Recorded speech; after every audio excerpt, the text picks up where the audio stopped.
Olay yukarıdan aşağıya doğru giden bir araç sollama yapıyor. Yukarıya doğru giden bir aracından burun buruna geliyor.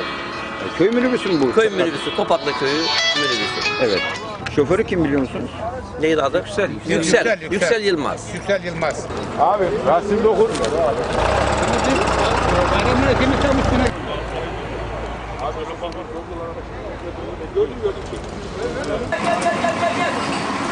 Tamam, biz alacağız diye uğraşmıyoruz. Çık.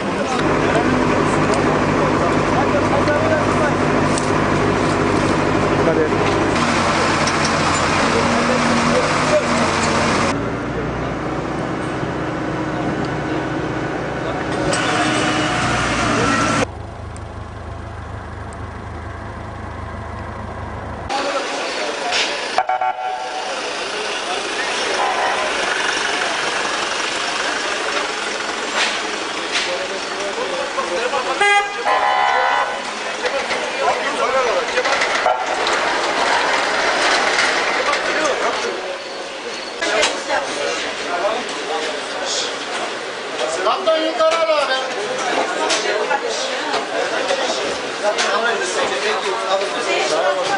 Sen